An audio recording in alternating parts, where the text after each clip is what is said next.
Bien, nous allons reprendre nos travaux dans le rythme effréné que nous avons depuis ce matin. Et nous allons commencer par partir à Colmar. Vidéo, s'il vous plaît.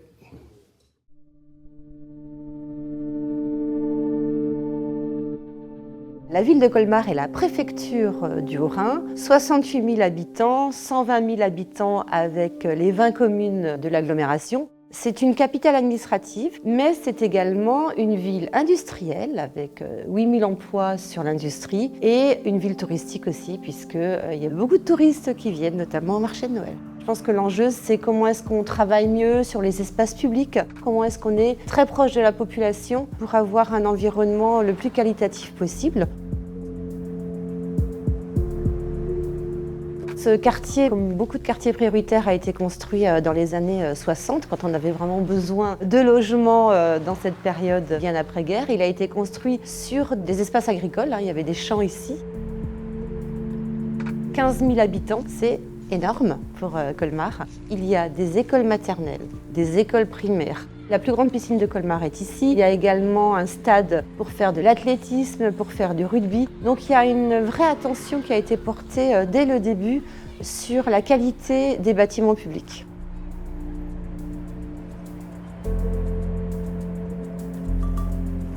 La plaine Pasteur, c'est une grande plaine de 5,5 hectares.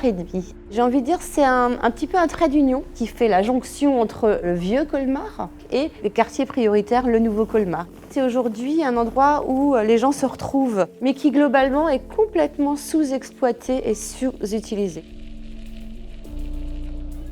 Et je pense que l'enjeu de cette place, ça pourrait être surtout d'en faire un Central Park à l'alsacienne, qui a une vraie mixité des usages dans tous les domaines, sport, la culture, le social, les loisirs, etc. Mais qu'il y ait également une mixité des publics. C'est clair qu'on est à côté du quartier prioritaire, mais ce qu'on souhaite surtout, c'est que ce parc soit pour tous les colmariens.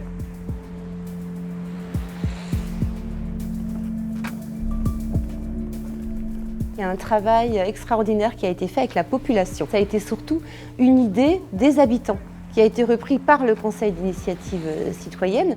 On veut sacraliser cet endroit parce qu'on pense qu'on en a besoin pour la qualité de vie à Colmar. On en a besoin pour que les gens se sentent bien, pour que ça bouge à Colmar.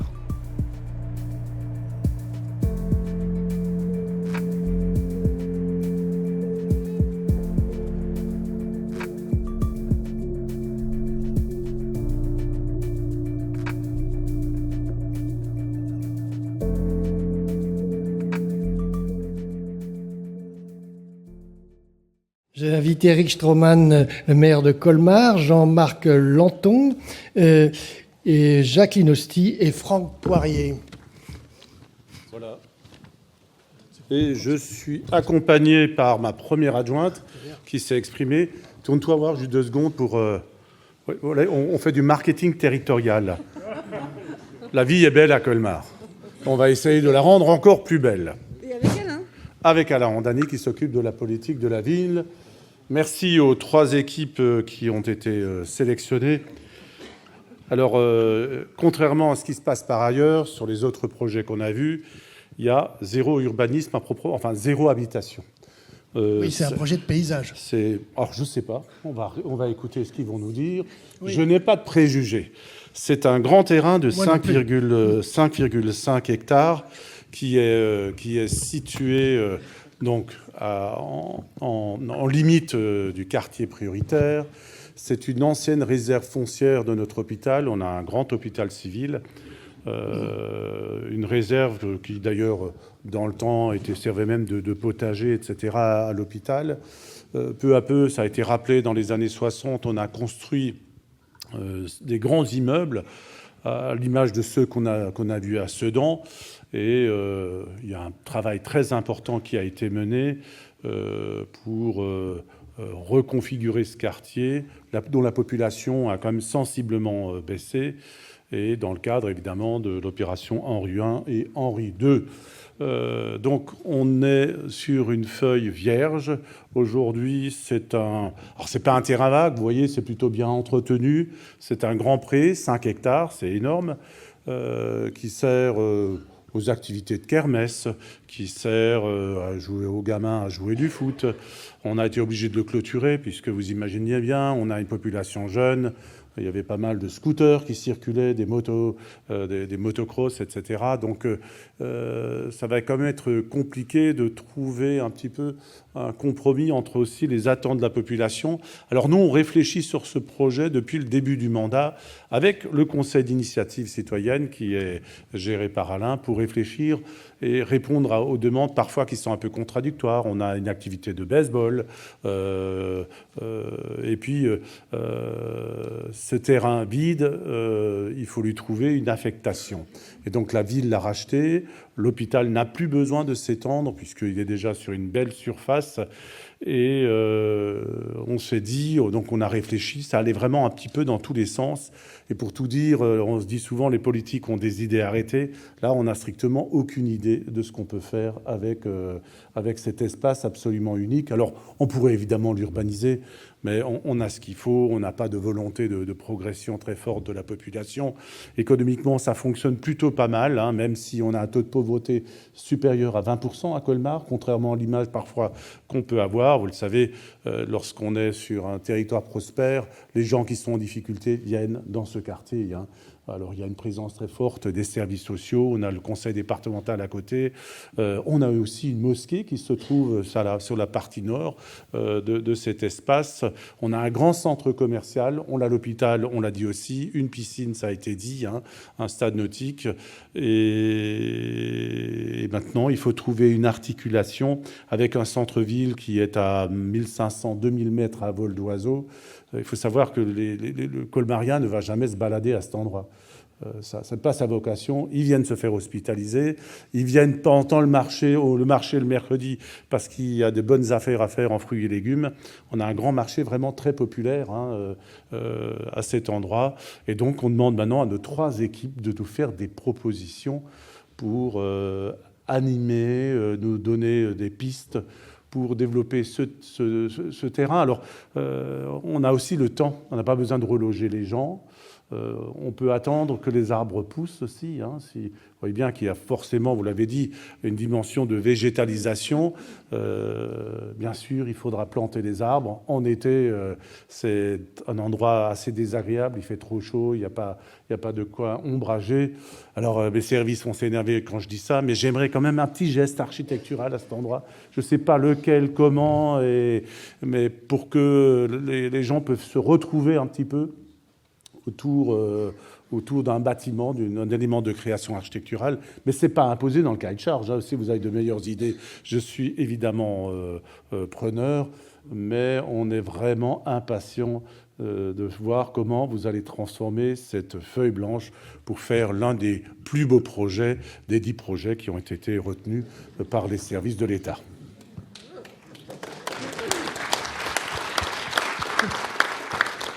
Donc en fait, de la feuille blanche à la feuille verte, si je vous suis bien. Oui, mais enfin, on peut faire du blanc dessous. Oui. Alors, non, mais c'était plutôt, elle a raison, mon adjointe, c'était blanc lorsqu'ils sont venus. Oui. Ils pensaient qu'ils partiraient dans une station de ski. Ils sont venus à faire du ski de fond dessus. C'est assez exceptionnel qu'il neige à Colmar. C'est l'une des villes les plus sèches de France. Non, mais c'est vrai, il ne faut pas se marrer. Hein. Non, mais c'est particulièrement intéressant parce qu'on a tous suivi ici la Cité de l'Architecture, l'extension du musée Unter den Linden avec justement la reconquête de l'espace public et autres. Et là aussi, on voit bien que la question est l'espace public. C'est ça qui est intéressant. Avec une dimension nécessairement naturelle. Ça a été rappelé tout à l'heure par la ministre. On a chassé la nature à cet endroit, alors qu'avant les années 30, c'était un espace complètement naturel. Il y avait des corps de ferme à cet endroit. Voilà, donc retrouver un petit peu, voilà, j'ai vu des jardins. Hein. C'est les équipes qui vont parler. Ah, c'est de l'agence. Ouais, l'agence a déjà projeté son projet. Hein, donc, en tout cas, merci aux différentes agences qui travaillent avec nous pour nous amener les meilleures idées possibles. Je ne sais pas si j'ai répondu à votre question d'ailleurs. Non, mais c'est pas un problème. On va vous ressolliciter. Alors justement, l'agence Lanton. Oui, voilà. Bonjour, donc moi je suis là avec mes 2 jeunes associés et puis notre spécialiste de la concertation. Bon, déjà, vous dire qu'on est ravis d'être là. Juste quand même un mot sur la qualité du travail de résidence qui a été organisé par le GIP et les services de la ville, qui nous ont permis effectivement d'avoir un aperçu très, on va dire, très affûté en fait du site. Alors déjà, c'est un site, ce qu'il faut dire, c'est que c'est un site paradoxal, parce qu'en fait, alors c'est pas celui-là, ça c'est un projet qu'on a réalisé il y a quelques années. Pareil, c'était un projet qui n'avait pas de passé, qui n'avait a priori pas d'avenir. On lui a retrouvé un avenir. Et celui-là, c'est un site paradoxal parce qu'il n'a pas de passé, parce qu'en fait, c'était la réserve foncière de l'hôpital pour son extension. Et donc, il a été ôté en fait de l'évolution de la ville pendant un certain temps. Un deuxième paradoxe, c'est un site qui est plan et complètement plat et qui n'a pas d'eau, en tout cas pour l'instant. Donc il va falloir une certaine acuité pour arriver à faire en sorte que les aménités qu'on attend d'un parc puissent s'installer à cet endroit-là. C'est un site sans usage ou presque, alors que nous sommes habitués en fait à jouer avec les usages en place, les déplacer, les conforter, les réorienter. Donc là, c'est aussi une vraie gageure pour des paysagistes que nous sommes. Et puis enfin, c'est un site qui est coupé de la ville, comme vous l'avez dit, vous le savez très bien. Voilà, donc c'est un véritable défi, mais en fait, ce qui est intéressant, c'est que on sait que ce projet va être très accompagné, donc on a toute raison d'être optimiste, comme vous l'avez suggéré. Alors en fait, il y a deux enjeux principaux sur ce site pour nous, notre équipe. La première chose, c'est de faire en sorte de dessiner le temps. C'est un peu le travail des paysagistes. C'est qu'il faut arriver à remettre en fait ce site dans son temps, sachant qu'il n'y a rien aujourd'hui pratiquement. Voilà, donc ça veut dire qu'il va falloir à la fois planter, mais on ne va pas non plus transplanter des forêts matures sur ce site. Donc ça veut dire qu'en fait, il va falloir rendre présentes les plantations et être patient, c'est ce que vous disiez. C'est-à-dire qu'il va falloir faire en sorte que la patience devienne désirable sur ce site. Ça, c'est un vrai enjeu, une gageure. Et donc ça veut dire qu'il va falloir qu'on magnifie dans un premier temps le passage des saisons. Donc ça, c'est un vrai travail de paysagiste. Et puis ensuite, il va falloir qu'on installe des milieux vivants qui soient propices en fait à cet endroit-là, mais aussi des milieux qui permettent de conjuguer en fait la vie humaine à cet endroit-là, et donc des usages aussi qui soient appropriés au lieu et qui soient surtout appropriés à l'agglomération. Et donc du coup, la deuxième chose qui nous paraît importante, c'est aussi dessiner du coup le long terme. C'est-à-dire qu'en fait, il va falloir qu'on mette en place une géographie qui soit accueillante, qui répondent aux enjeux d'aujourd'hui, mais aussi une géographie qui soit capable, c'est-à-dire une géographie qui soit en capacité d'accueillir les évolutions des usages de demain. Voilà, donc alors l'autre chose de ce territoire, c'est que pour l'instant, c'est des grands éléments qui ont été posés côte à côte et qui ne dialoguent pas. Et donc un des sujets, c'est de faire en sorte qu'on arrête, qu'on répare cette juxtaposition et qu'on rentre dans la composition. Étymologiquement, composer, c'est poser ensemble. Et donc, il va falloir qu'on arrive à faire en sorte que ce territoire soit posé avec, en fait, ces grandes entités aux abords. Et donc, ça veut dire qu'il va falloir qu'on aille chercher des liens, qu'on tisse des liens entre ce futur parc avec ses rives, et qu'il va falloir qu'on aille tirer des liens assez loin, peut-être, pour construire aussi profondément que possible cette notion de composition. Voilà. Et donc, composer, c'est donc poser ensemble les quartiers, le parc. C'est poser ensemble les rues et les seuils. C'est poser ensemble les hommes et la nature. Puis surtout, c'est poser ensemble les hommes et les hommes. Et ça, c'est un vrai sujet. Et surtout qu'il y a les hommes d'un côté et les hommes de l'autre pour l'instant. Voilà. Donc, dessiner le temps, évidemment, c'est aussi se donner le temps de dessiner cela. Et donc, ce qui est formidable comme opportunité, c'est que la démarche qui est engagée va justement nous permettre d'avoir les conditions nécessaires pour avoir ce temps pour penser cette conception. Et donc, merci au GIPUPO et merci pour votre accueil. Merci. Merci à Lenton. Jacqueline Hosty et son équipe. Mon équipe. Ça marche là, oui ? Oui, tout marche. Bien. D'abord, je vais commencer par présenter l'équipe. Qui est là ? Donc, l'agence Jacqueline Hosty, paysagiste, urbaniste. Sur l'aménagement, donc on est habitué, on travaille souvent sur la question de la ville, comment le paysage anticipe, et comment elle participe aussi de la composition de nouveaux quartiers. Donc comment on accueille la nature au cœur de ces quartiers, comment on la pense en l'anticipant et non pas en l'apportant après sur un plan masse. On a donc Michael Munier, avec qui on travaille depuis très longtemps ensemble. Il y a l'équipe, donc il y a Inessa Hanche qui est architecte, designer en infrastructure artistique, et donc architecte et designer. Il y a donc Bénédicte Latolane qui est sociologue, parce que je pense que la question des quartiers, de travailler avec les gens, c'est aussi comment bien voir comment ça se passe dans ces quartiers, parce qu'il y a ce grand espace, mais il y a tout ce qu'il y a autour. Il y a donc aussi avec nous des ingénieurs pour travailler. Il y a beaucoup de questions, notamment la question du sol qui est essentielle quand on travaille sur l'espace de paysage, l'espace qui va accueillir de la nature. Donc la question des sols est fondamentale. On est à travailler avec le sol paysage, Xavier Marier. Donc TPFI sur la partie ingénierie, qui travaille avec nous aussi depuis sur de nombreux projets sur toute la question hydraulique, des sols, toute technique. Et puis écologue, biotope, avec sur toute la partie végétale. Alors, sur la question biotope, on cherche un peu les plantes, mais on va peut-être les chercher dans les essences naturelles, en tout cas, et au Chronos, qui fait un peu qui est commun à tous les trois, qui est donc sur la question de la sécurité, puisque c'est un vrai sujet. Et souvent, on est évidemment dans ce genre de sujet confronté à plein de contradictions. Le paysage, c'est un espace culturel, mais souvent aussi, ça devient de plus en plus technique. Et on aimerait que ça soit aussi autre chose. Alors, moi, il me semblait que dans cette consultation, les enjeux qui sont posés, qui me semblent très importants, notamment parce qu'on travaille sur un site de paysage, d'espace ouvert, avant qu'il soit aussi... C'est déjà un paysage, mais quel paysage il va devenir ? On peut dire que la pandémie, le Covid, le réchauffement climatique pose de plus en plus que jamais la question de la place de la nature dans la ville. Et que c'est aussi une opportunité de penser la ville peut-être autrement, de penser la ville dense, en partant de réfléchir à partir de l'espace ouvert pour accueillir le monde du vivant, qu'il soit végétal, animal ou humain. Donc qualifier l'espace ouvert, c'est penser la durabilité, comme Jean-Marc l'a dit, et la question du sol est essentielle. La terre se fait de plus en plus rare, qu'elle soit foncière ou et sa fertilité est souvent remise en cause. Donc qualifier l'espace, c'est aussi qualifier l'espace public et en travaillant à toutes les échelles, territoire, local, quartier et le site lui-même, pour rendre la densité désirable et la cohabitation donc des différentes cultures autour de cet espace.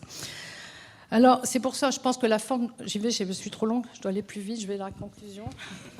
Donc, l'échange, la forme de la consultation est très intéressante parce qu'elle permet de débattre de toutes ces thématiques qu'on entend parler aujourd'hui, de le faire ensemble et de faire atterrir ça par un projet. Alors, on a choisi la plaine Pasteur à Colmar. Pourquoi ? Parce que ce grand vide nous interpelle et nous attire, nous, peut-être les paysagistes. Je vois qu'il y a beaucoup de questions qui se posent sur le devenir de cet espace-là.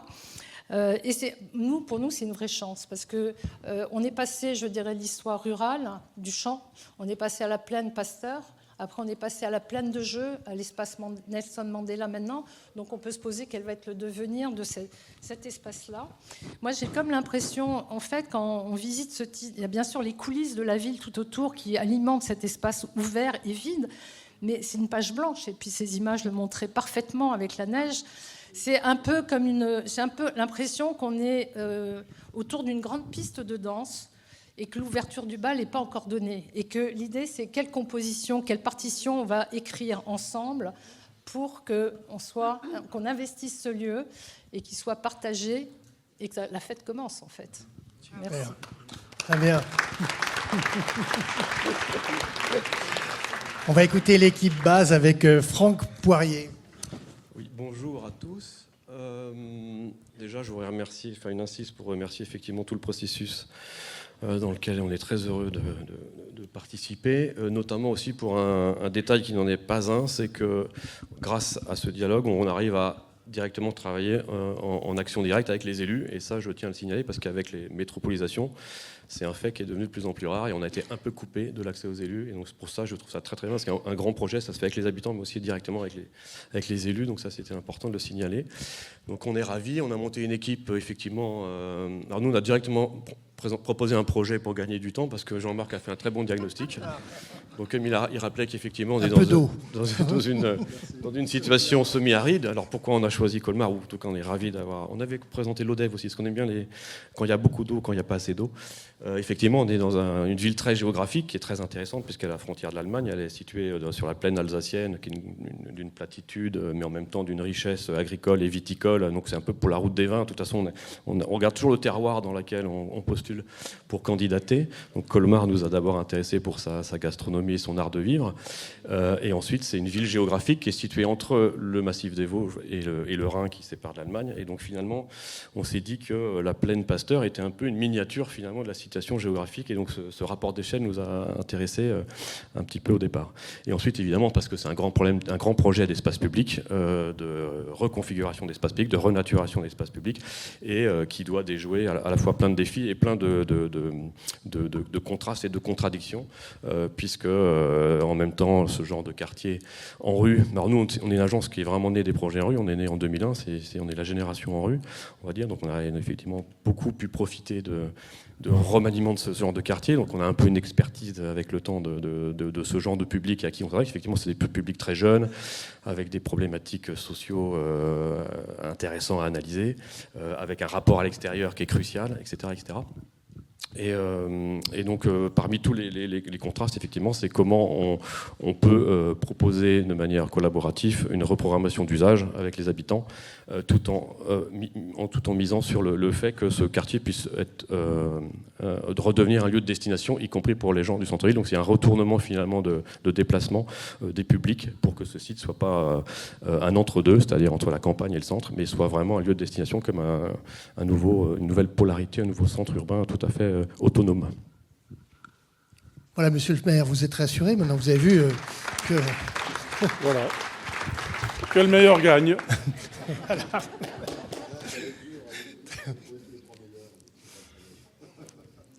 Vous voulez que je rajoute quelque chose? Je peux conclure. Hein. Non, il y avait une dame qui se promène avec une affiche, 1 minute. Alors, oui. Voilà.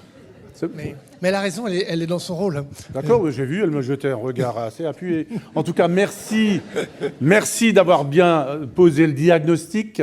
Et ça, souvent, les médecins sont bons dans les diagnostics. Là, après, trouver une solution, c'est autre chose. Hein. Merci à vous. Comptez sur eux. Voilà. Merci.